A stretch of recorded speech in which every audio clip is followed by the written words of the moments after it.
Willow has a childhood sweetheart, who not only gave her a lot of love, but also a lot of money. He's a warm-hearted, deeply devoted guy, admired by everyone. However, just when everyone was waiting for them to finally be together, Makoto abandoned her and went abroad alone. So, I resolutely chose to step in. I became Makoto's stand-in, earning $500,000 a month. But what I never expected was that before I could make enough money, Makoto came back to the country. He even had the nerve to scold me, saying I couldn't give Willow happiness. He said, "Happiness is that every dynamite girl will meet a good-tempered gentleman who is willing to bow his head and pamper her." He said, "You have no money, and you have no emotional value. What do you have to offer Willow happiness? But everything you can't give her, I can give. Don't tell me you love her. I love her more than you do. You don't even know, do you? My parents died abroad. I came back to see Willow and didn't even attend the funeral. If she knew how devoted I am, she would surely cry in gratitude." Chapter 1. The day Willow's childhood sweetheart returned to the country, she didn't get home until late at night. As soon as she entered, she gave me a hug, rubbing against me like a cat, leaving the scent of her all over my clothes. This was probably one of her little habits with Makoto. "George, actually, today I raised my finger and gently placed it on Willow's lips, signaling her not to say more. I understand everything. Tonight, I'll quickly pack up and leave. The rich woman gives me $500,000 a month, and in 3 years, my family has bought 2 apartments. As a substitute, I've accepted this reality. If she needs it, before I leave, I can even do a thorough cleaning of the villa." Chapter 2. When Willow saw the big meal I had carefully prepared for her, she let out a deep sigh and said, "Let's eat first." I eagerly served her food, peeling shrimp and putting food on her plate, then sat across from her and actively made gestures, saying, "I want to low." But before I could finish the word leave, my phone suddenly dinged with a notification. The payment of $30 million came through. She said, "I understand. I didn't forget about the gift." Willow gave me a wise look, her eyes full of tenderness, and she said, "After thinking about it, this gift is the one you like the most. Happy birthday, George." She added, "I understand." Chapter 3. No way. Who understands between the two of us? I wiped the sweat from my forehead, quickly securing the $30 million, and then gestured again. "What I meant is, I want." Willow understood again. She snorted softly, rolled her eyes, and said, "I understand. It's not like I can't. After all, it's your birthday. I'll satisfy you." With that, I was forcefully dragged into the room. Who understands? Seriously.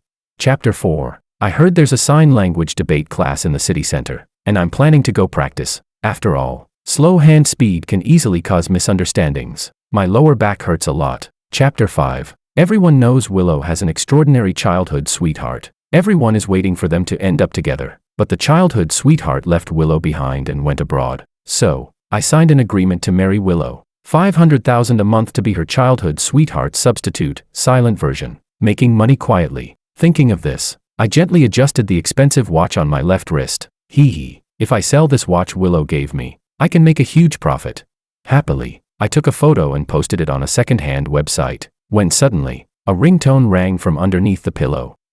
My hand was faster than my brain. When I realized it was Willow's phone, the call had already been answered. A man's voice came from the receiver, asking, "Is that a man's voice? Are you Willow's driver?" I couldn't speak, hesitated for a moment, then made a soft sound.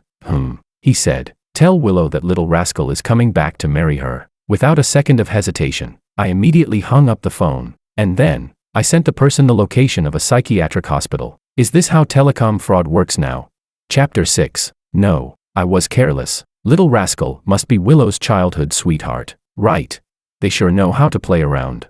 I took a sharp breath, frantically retracting the message I sent, just in time to hear the bedroom door open. Willow came in to grab her phone. "Are you awake?" I panicked, my gaze darting around, and Willow misunderstood. Furrowing her brow, she walked toward me and said, "Does your lower back still hurt? I told you to exercise more, and it was only 7 or 8 times yesterday." I was speechless. As she walked, she took off her jacket, her long, slender fingers picking up a tube of ointment from the nightstand. Suddenly, a light bulb went off in my head. I gestured to her in sign language.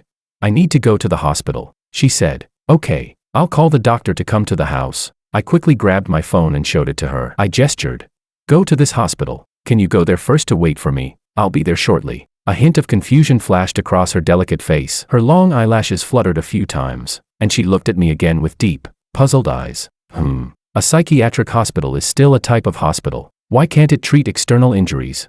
This is a bit complicated. Don't ask too many questions. Chapter 7. Because of my mistake, Willow and Makoto met again at the psychiatric hospital building, but it wasn't a big deal. In the hospital lobby, Makoto suddenly dropped to his knees in front of Willow, solemnly saying, "It was my fault back then. I was irresponsible, and I was wrong. I'm apologizing now. Will you still be willing to become my bride? I've been punished. I have severe depression. It's the kind that can't be cured without you. I've been in so much pain. I can barely breathe. It feels like I'm dying." I hid in the distance, getting goosebumps all over, desperately trying to make myself invisible. My eyes unknowingly wandered to a hospital poster. This research project looks like it could make money. A 20% annual dividend. Maybe I should invest a little.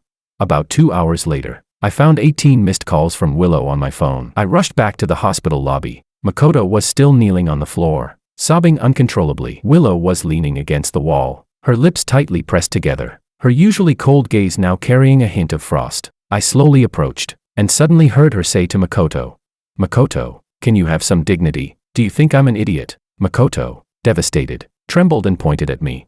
"Is it because of him?" Willow turned her head in response. In an instant, the dark cloud on her face disappeared without a trace, replaced by a slight look of grievance. She quickly walked over to me, took my arm as if afraid I might run away. Holding me tight, she said to Makoto, "Of course, it's because of my husband. I've been married for 3 years now. Mr. Ito, please show some respect." With that, Willow looked up at me, no longer hiding the grievance in her eyes. She gave me a little push, as if urging me to say something. I hesitated for a while and then awkwardly gestured to Makoto. "Actually, she loves you. I'm just a substitute." Makoto couldn't understand, but a stack of documents in my arms fell to the ground. Willow glanced down, picked up one of the papers, and handed it to Makoto, saying, "I think you don't understand, but I do. Let me explain what my husband means. He invested in the hospital's research project, which specializes in treating people like you with mental issues. Please get treatment soon. If you need money, my husband will fund you. Just don't embarrass yourself out here again." Is that what I meant?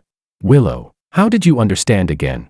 Chapter 8. George, I need to make something clear to you. My feelings are just like the vows in a wedding ceremony. You are the only one, irreplaceable, the person I love the most. 3 years ago, now, and forever. On the way back, Willow sat in the car, her gaze fixed on me with intensity. It made me feel a bit guilty. Wedding vows are always just a formality, aren't they?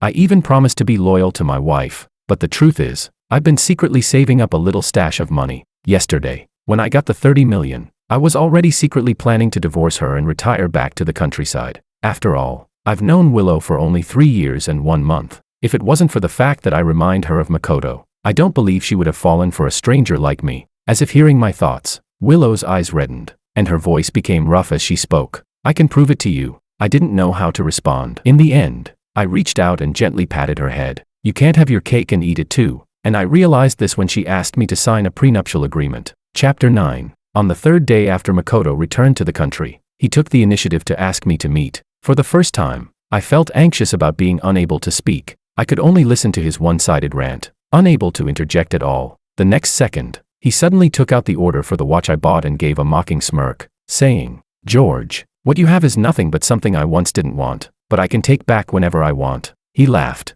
"Willow sees you as my substitute. She's always saying things in the heat of the moment. You must have noticed, right? To be honest, I'm the main character. I have the golden finger and a system. I will definitely win Willow over." Makoto wanted to see me ashamed, to see me angry, but I wrote and asked him, "Fine. How much budget does your system have to get rid of me?" Makoto froze. I expressionlessly handed him the QR code. I said, "The platform charges a handling fee, quite a bit. How about we do an offline transaction instead?" After typing, I took off my watch and showed him all the details: watch face, clasp, case, but I couldn't let go of the watch before the money came into my hands. Makoto looked completely confused. His fists were clenched, and he hesitated to speak. Finally, with a wave of his hand, he threw me a check and said grandly, "Name your price, fill in any number, and take the money. The farther you go, the better." My eyes lit up immediately. I carefully folded the check and put it away, gesturing to him in sign language. "Got it. I'll do it right now." Before I finished signing,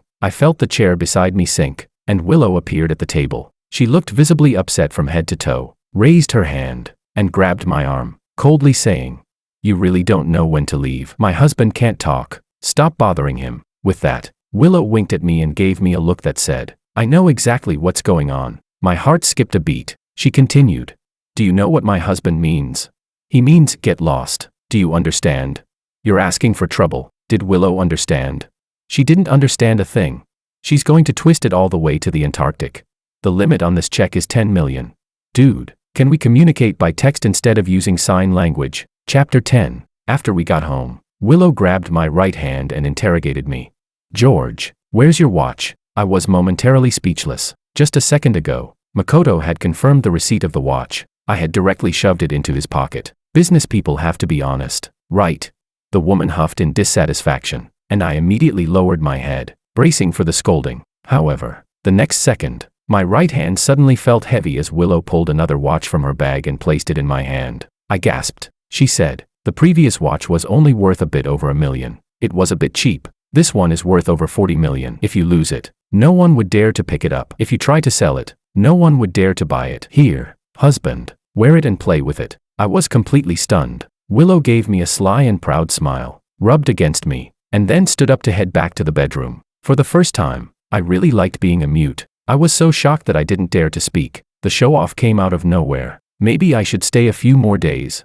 Who knows? I might go from a millionaire to a billionaire. Chapter 11. Willow gave me a watch, hinting that I should also give her something. In the evening, I worked hard, burning the midnight oil. During the day, I thought carefully and solemnly placed a book on the nightstand to return her gift. The title was Zero Basics, Learn to Sign Language. She was so happy that she didn't go home for 3 days. The next time we met was at Willow's company, but I wasn't there to be her chauffeur picking her up after work. I was there as the investor from the client side. I split the money I held into 3 parts, with about 10 million invested in the project, which was flexible to use. I had my eye on a promising tech project. The assistant was originally supposed to take me to Willow's office, but halfway there, I walked into the meeting room with dozens of retail investors to hear the report. The assistant was stunned and speechless. Willow smiled, her eyes curving. My husband wants to build a career too. The office door was closed. Willow smiled lightly, saying, "Thank you, client, for the investment. I'll work hard to create value for you."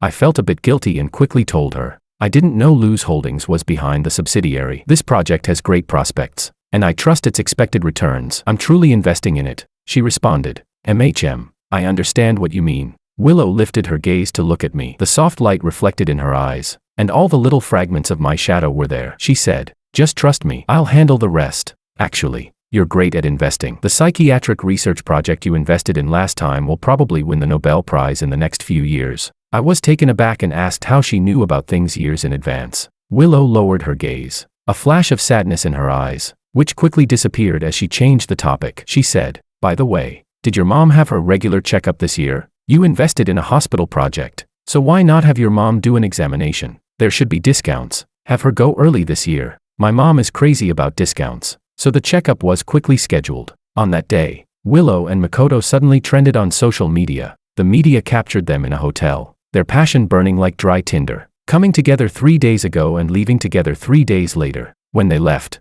Makoto was so weak, his legs too soft to walk. Chapter 12. My mom asked me what I was watching. I silently reported the marketing account and uninstalled the app. These marketing accounts that take secret photos really love to stir up trouble. Isn't this ruining family harmony? She already gives me 500,000 every month. And what's the big deal about Makoto and me burning with passion for 3 days?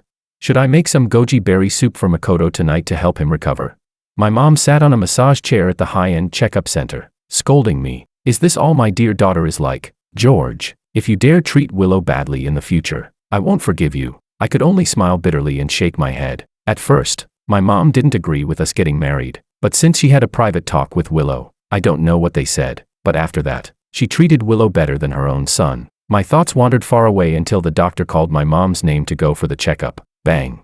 As I stood up, a hurried nurse bumped into me, and the documents in her hand scattered all over the floor. She hurriedly apologized to me. I rubbed my shoulder and helped her pick up the papers. My eyes stopped when I saw one of the documents. Patient, Makoto. Content, forced electroshock therapy. Time, December 7th to December 10th. Damn, isn't this that guy? Wasn't the media reporting that he and Willow were burning with passion for 3 days? Could it be that his legs are weak because of forced electroshock therapy? Chapter 13. I swear this is a scene I'll never forget for the rest of my life. I followed an intern into the neighboring mental illness research building, spent a bit of money, and watched the surveillance footage from a VIP treatment room. For a full 3 days, Makoto underwent electroshock therapy here. Willow appeared frequently in the footage, holding a book with a cold, sinister gaze. Makoto screamed and broke down several times, but Willow only calmly asked him, "Are you clear-headed now?" Still listening to the system, her cold demeanor made even me, sitting in front of the screen, break into a cold sweat. I trembled and fast-forwarded the video, suddenly realizing that the high-end hotel where Willow was secretly filmed was near this psychiatric building. So those 3 days reported by the media, those were the days Willow and Makoto spent together. This is how they passed them. Willow snorted coldly, saying, "You made the mistake, so you deserve whatever punishment you get. Didn't the system tell you? You're so noisy. You're distracting me from reading. Do you know what this book is about? Sign language is the foundation of mimicking things. This is a book my husband gave me. Why should I read it to you?" The surveillance cut off at that moment. Willow's fingers gently traced the pages of the book, frozen in a look full of tenderness and love, and across from her, Makoto's face was contorted in agony, covered in excrement, his mouth open in a mad, howling scream. I suddenly slumped back in my chair, an inexplicable fear spreading from the depths of my heart. The system, Makoto. Could all of this just be Willow's excuse? Those she doesn't love end up like Makoto. So, will I be next?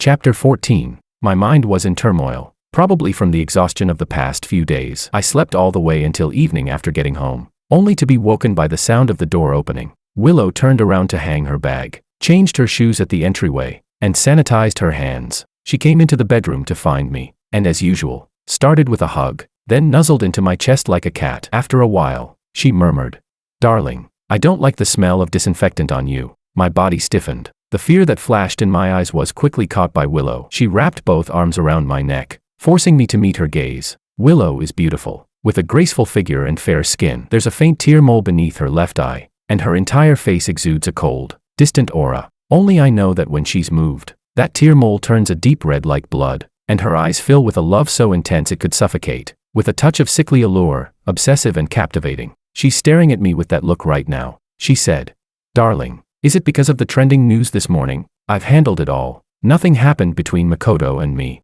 "Wait, did you take your mom for a checkup today? The results weren't good." "It's fine. Early treatment always gives hope." "Or, did you discover that treatment room? The treatment room has surveillance." I flinched. My honest reaction gave Willow the answer. Her gaze darkened, and she lowered her lashes, whispering, "Don't be afraid of me. Makoto deserved it." I made gestures in sign language, trying to calm her down, but she stubbornly refused to let me go. As we struggled, she lowered her head and lightly bit my fingertip. She said, "Please, George, don't be afraid of me." Chapter 15. She was actually a bit aggrieved. "What does that look like?"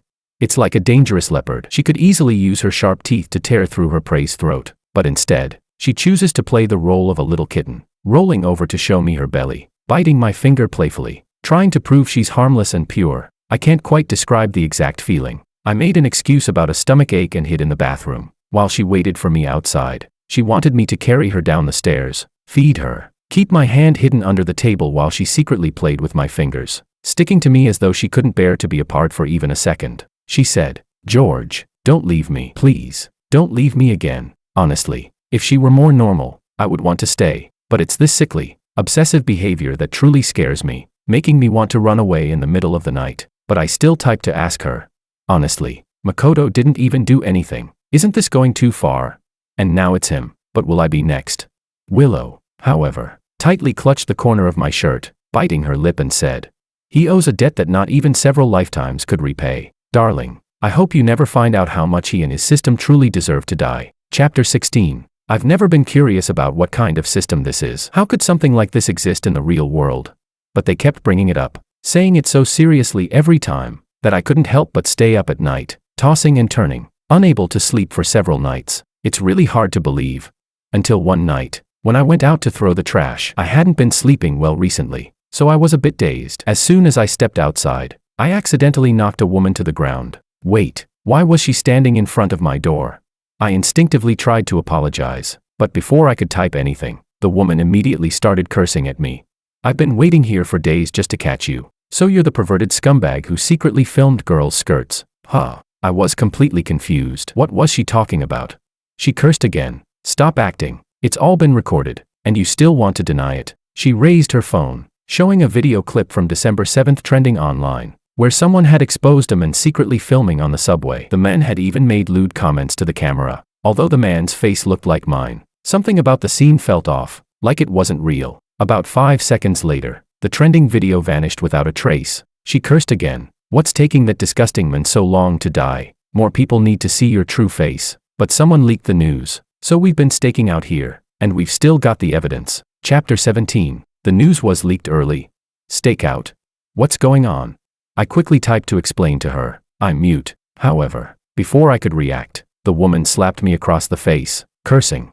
Just because you're mute, you think you can secretly film people. I've always had a short temper, and I couldn't tolerate this. Seeing her continue to curse at me, I swung my arm wide and slapped her back with all my strength. She was stunned, covering her face in disbelief, as if she thought I wouldn't retaliate or speak back, as if she believed I wouldn't fight back or reply with words. Even though I truly couldn't speak, I thought the slap would make her quiet down and give me a chance to explain. But to my surprise, the next second, the woman suddenly pulled scissors out of her bag and lunged at me. That was the last straw. I kicked her to the ground with all my might, disarmed her, and then slapped her twice in return. Ugh! She curled up on the ground, twitching. Meanwhile, I grabbed her phone and quickly scrolled through her chat history. I found several group chats named Awakening. After searching some keywords, I discovered that one of the accounts posting in those chats was linked to a company called Wisdom Heart World. One of the posts read, exposing a disgusting man who's been secretly filming girls' skirts on the subway for years. His home address is Wisdom Heart World. After searching online,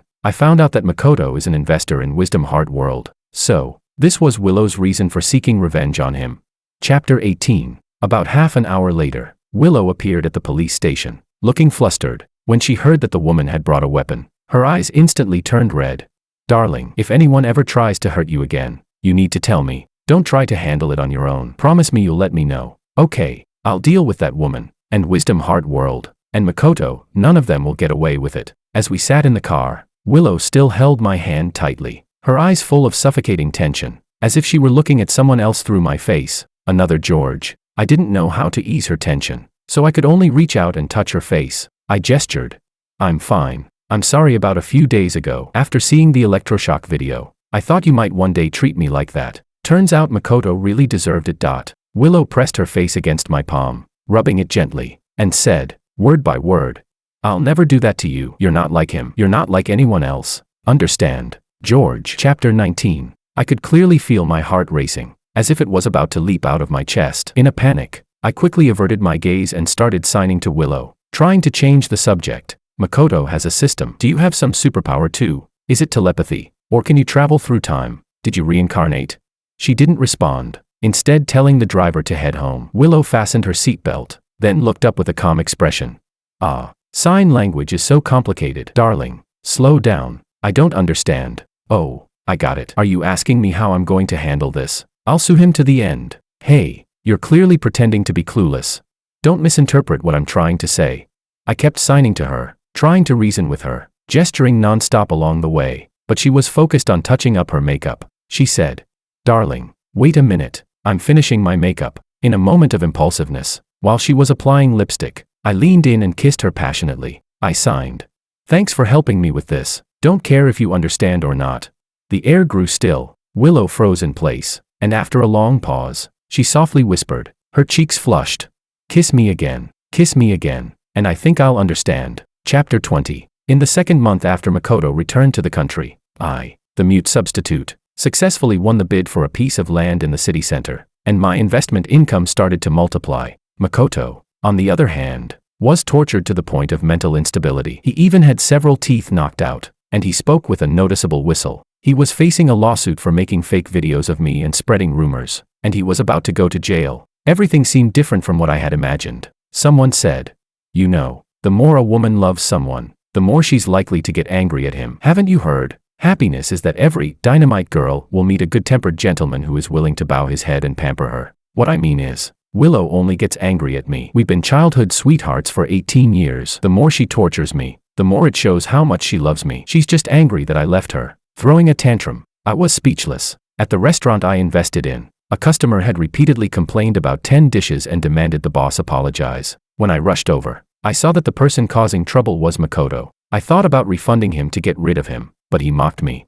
Someone like you, a mute, can't even comfort anyone. What can you offer a woman in terms of emotional value? He laughed.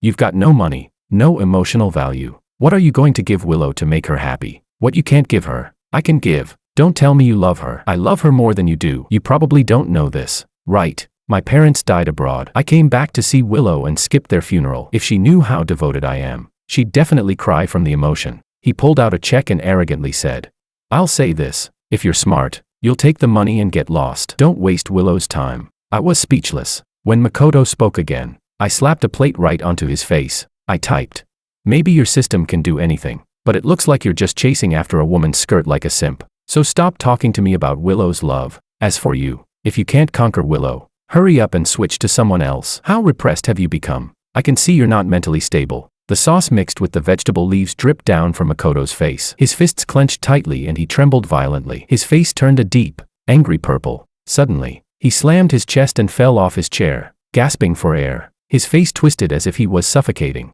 What's going on? Don't die in my restaurant. That's bad luck.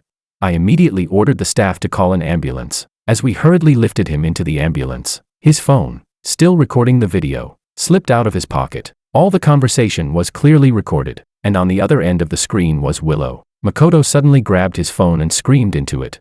Did you see that? Willow, George doesn't love you at all. I love you so much I'm about to die. Willow, I can't live without you. You said you'd marry me. Only a corner of Willow's face appeared on the screen, and after a long silence, a tear silently slid down her cheek. My heart inexplicably twinged in pain. Chapter 21. My career as a substitute might be coming to an end sooner than expected. I calculated the money I made over the years, and after paying her back the principal and interest, the remaining amount should be enough to buy a small apartment for my mom. But Willow didn't come home all night. Even if she did come back, it would be awkward between us when we met. The next morning, I planned to pack my things and stay with my mom for a few days. She lives alone, but when I walked into the restaurant, the table was already set with breakfast, and the fried eggs were still steaming. There was no housekeeper in the house, so had Willow come back?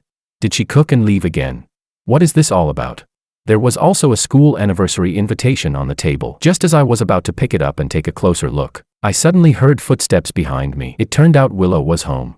Her long hair was disheveled, spilling over her shoulders. When our eyes met, the awkward tension flowed between us. I sat down at the table and started eating, forcing myself to continue, while she silently sat down too, coldly cutting her fried egg. Suddenly, she spoke. Did you look at the invitation? I immediately sat up straight, shaking my head, and pushed the invitation toward her, saying, It's your personal letter. I can't just snoop around. Willow tossed the knife onto the plate with a clatter, not even looking at me as she walked into the study. The entire day, neither of us said a word. She even cooked lunch and dinner but didn't speak a single word. She must be angry, right? Throwing a tantrum. I agonized over it until midnight. Standing outside Willow's guest room door, I placed a cup of milk on the table, nervously returning to my room to sleep. Not long after, in a half-dreaming, half-awake state, a soft body slipped into my arms. She whispered pitifully, Hold me. You noticed I was angry, right? You comforted me, right? Then I forgive you. I couldn't help but laugh under the covers, pulling her tightly into my embrace. Willow looked up at me, and in her clear eyes, there was a deep, intense love. She said seriously, one word at a time. I want to make it clear to you. I tortured Makoto purely out of hatred. He's crazy to think it's love. My life after I turned 18 has nothing to do with him. Now, all the answers to my emotions are you. As she spoke, Willow lowered her eyes, then softly said, Did you look at the school anniversary invitation? It says we need to bring family members, but I'm already married. How strange would it be to go alone? Chapter 22. On New Year's Eve, Willow and I attended the C University anniversary celebration. On the way, she had to meet with the principal, so she asked me to go ahead and wait for her in the laboratory building. I didn't have the grades to get into such a prestigious school, but somehow everything here felt familiar, as if in some parallel universe. I had once stayed up late in the lab, working tirelessly until dawn. The laboratory building was a bit old though. Does the college need an investment? Bang. A thick dictionary fell next to me, and a loud, arrogant voice came from behind. Well, if it isn't George, what a coincidence. Makoto slowly walked up to me. Despite being a man on the brink of collapse, he tried to appear calm and said, Do you know where this place is? This is where Willow and I shared our first kiss. He laughed. She'll never tell you this. Women can never forget their first time, and I've already left a mark on her youth. This crazy guy gave me chills. I quickly turned to leave but found the door was locked. Makoto smiled as he fiddled with the equipment on the table. The old equipment quickly overloaded, releasing black smoke, and the wires short-circuited, with sparks scattering on the floor. His plan wasn't to electrocute me, was it?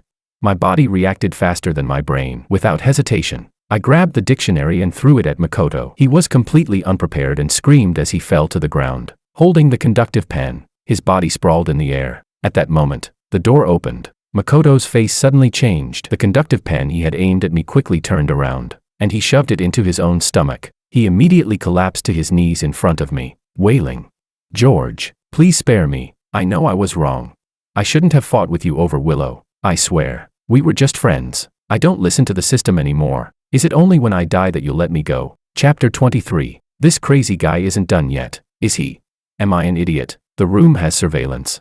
I angrily looked up to search for the camera, only to find that the surveillance camera had been smashed, with only the shell hanging from the wall. I froze for a second, but only for a second. Willow hugged my arm and lightly chuckled.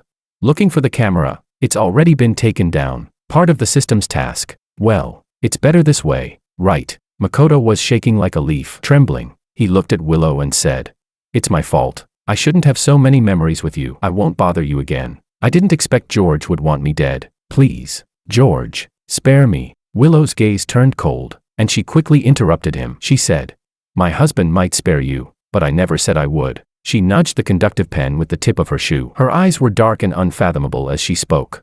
220 volts of electricity. If it doesn't kill you, then you must be one thick-skinned person. The last task the system gave you was to kill me or kill George. Did it tell you the third option? Maybe you die. Chapter 24. It seems I've been pulled into Willow's story of reincarnation and revenge. She must have suffered greatly because of Makoto in her past life, which is why she hates him so much. But what about me in my past life? What did I do to deserve being treated like this by her? Does she love me? Or is she seeking redemption through me for some unknown person from her past life? My mom couldn't help but joke. "Do you and Willow still argue sometimes?" I couldn't explain something so complicated with sign language. After thinking it over, I simply asked her, "Do you think we love each other?" My mom looked at me like I had seen a ghost and said, "I've read plenty of romance novels when I've got time on my hands. Sometimes I really don't get it. Why don't the main characters ever explain their misunderstandings? It's like they can't talk." "Yes, I know you can't speak, but she practically sticks to you 24/7, and you can still type out explanations, right?" Seeing me silent, my mom clicked her tongue and pulled a document out of a small drawer. It was the agreement Willow had asked her to sign 3 years ago. My mom said, "You know, with such a big age gap between you two, I was actually against you being together at first. Who would have thought she'd show up with a prenuptial agreement saying that if you and Willow divorce, you'd get all her assets, no matter the reason for the divorce?" Sigh. How could I sign something like that? That silly girl even said it was because of something she owed you from her past life. Her brain doesn't seem all that sharp, so it really was because of this past life. I tried to make sense of it, but the next second, my mom nudged me and said, "Didn't I say, if you want to understand, go ask her. She's downstairs." So annoying. You two lovebirds, I'm old enough already. I don't need to watch you two show off your love. Oh, by the way, after the last checkup, my illness got treated. The doctor said if I had waited a few more months, it would have been a big problem. Thankfully, you took me to the checkup. Chapter 25. The health checkup was something Willow always reminded me about. She made sure to remind me seriously every year. I stepped out of the elevator and, just as expected, saw Willow sitting by the window. As I hesitated, wondering if I should walk over, she immediately spotted me, shook off the snow on her coat, and ran toward me. She clearly had a lot to say, but her steps paused at the last step. She hesitated, lowering her eyes, trying hard to contain the nervousness inside her. She softly spoke. "I'm sorry you had to see me like that again. Can I slowly explain it to you? Makoto really dared to commit a crime. In my past life, I quickly interrupted Willow, saying, "I want to know about the past me. Did I love you so much that I was willing to die for you? So, did you come back to life to make up for me?" Willow's lips trembled involuntarily, unable to hide the panic in her heart. I thought she was going to pretend not to understand and take out her phone to type, but instead, she said, "I understand sign language. George, it's me who's been misunderstanding you all along. I've been afraid that you don't love me anymore." Her eyes reddened, and she spoke bitterly. "In my past life, you must have liked me for a long time, but I never responded to you. I only remember you being tortured by Makoto. After that, my feelings for you didn't grow, and in the same lab, he completed his final task and killed me. I was defenseless against him. I only remember when the fire broke out. A man smelling strongly of disinfectant pulled me out desperately, kneeling on the ground to bow to Makoto." She closed her eyes for a moment. Her peach blossom eyes seemed like they were about to bleed. Her voice slightly hoarse and trembling. She said, "That man was you. That day, you escaped from the mental hospital. So I'm afraid of the smell of disinfectant on you. Chapter 26. There was only one step between us, yet she didn't come any closer. Standing like a little cat that had been abandoned by its owner, she looked pitiful. Standing outside the door, letting the snow fall onto her head, hanging from her long eyelashes, gently trembling, she took a breath, her face pale, and said, "Actually, I think this is inappropriate. You don't remember anything from your past life. Let's get a divorce." As she spoke, she took a step back, and I immediately stepped forward and pulled her into my arms. Willow froze for a moment. As she lifted her eyes, tears rolled from her eyes, and she looked at me, at a loss. I've always been spontaneous, doing whatever comes to mind immediately. So, I reached out and gently wiped the tears from the corner of her eye, then cupped her face and kissed her deeply. I signed. "I never said anything about a divorce, but you need to think carefully. I'm not the same as the person from your past life. At least, I don't love you that much yet. Please get to know me again and understand my feelings seriously. Then, let's have a proper relationship. I'm waiting for the cold wind, for the falling leaves, for the New Year's fireworks, and for the better version of us." Extra chapter, Willow. Chapter 1. When we were kids, Makoto and I were childhood sweethearts. He shared his snacks with me, gave me gifts, made me laugh, and even helped me carry many of my burdens. His kindness made me feel guilty at times, but he always told me, every girl deserves the best. Before I turned 18, I thought that was love, until he tricked me out of all my money and moved his family abroad. He said, "My dad's business is huge. I need to prepare to inherit the family business. You know your background doesn't match mine, right? Don't make it difficult for me." That night, I couldn't sleep after getting the news. I wasn't heartbroken, just angry, disgusted to the point of wanting to vomit. The next day, my mom gave me a little kitten, and as she chatted with me, she said, "Love is about respect and mutual admiration, not just about enjoying or giving. If you think love means someone treating you well unconditionally, then getting deceived is just a matter of time. Maybe you just haven't met someone who really makes your heart skip yet." Chapter 2. Makoto's parents had an accident abroad. Their business wasn't exactly clean. In our third year of college, he mysteriously came back to the country, so I checked into his background. We had nothing to say to each other, but he seemed to know everything in advance. He always appeared when I needed him most, always knowing exactly what I was thinking. Many crises were averted simply because he was there. He said he loved me, and that he was still my little rascal. The next day, he immediately destroyed the lab in a fit of rage, shouting about why his favorability towards me hadn't increased. Is he seriously mentally unstable? Chapter 3. Before I officially added George as a friend, I had no impression of him. Maybe we had missed countless chances. My experimental data had been influenced by Makoto, and before meeting my supervisor, a shy guy handed me a neat report, probably data he had simulated overnight. He smiled and said, "I had some free time last night and decided to practice. Do you think your team can use this data? Take it. No need to thank me." His voice was crisp and bright, very infectious. I could tell he was just offering help in a time of need. So I added him as a friend, intending to thank him another day. But just a few days later, he made the headlines, accused of secretly filming girls on the subway. Makoto laughed and shared the gossip with me. He said, "Hey, isn't this George from your department? I had no idea he was that kind of person. He's just scum." Really, I'm going to post anonymously on the wall to warn the younger girls to stay away from him. Chapter 4. Before I had a chance to investigate, George dropped out due to mental health issues. I heard he was forcibly committed to a psychiatric hospital, something that was completely beyond my control. Indeed, we were just classmates, and there wasn't much to say other than feeling sorry for him.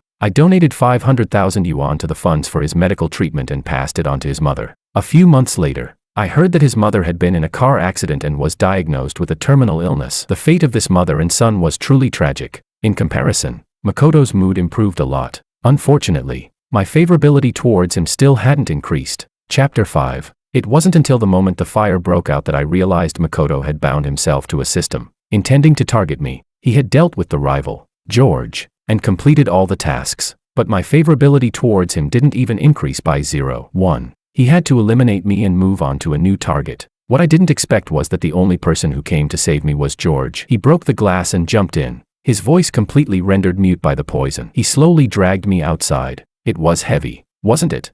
But I was already hit in the major artery by that lunatic, and I probably had no chance of surviving. When I saw George kneel before Makoto, my tears finally burst out, and in my anger, I lost consciousness. What couldn't NPC-like puppets do to resist the system? Was it wrong that I didn't love Makoto?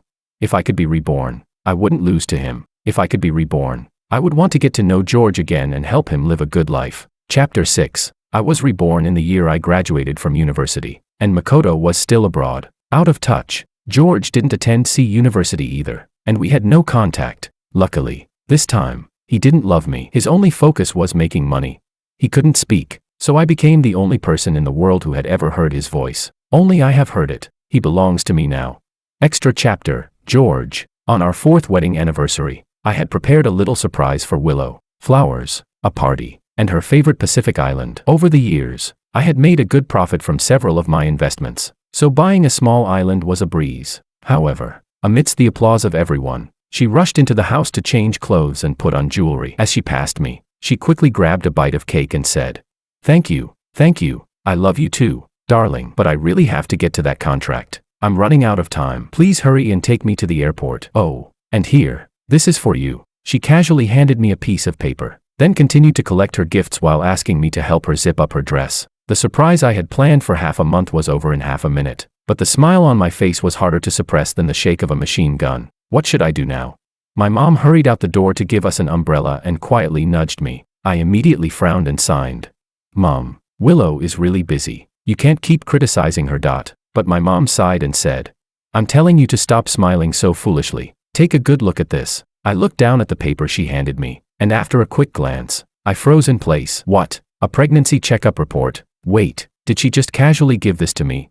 My mom said, hurry up and cancel your work. Go with her. Did you know your wife is pregnant? You need to take care of your own wife. So, I quickly opened the umbrella, ran through the heavy rain, and caught up with Willow, holding her hand tightly.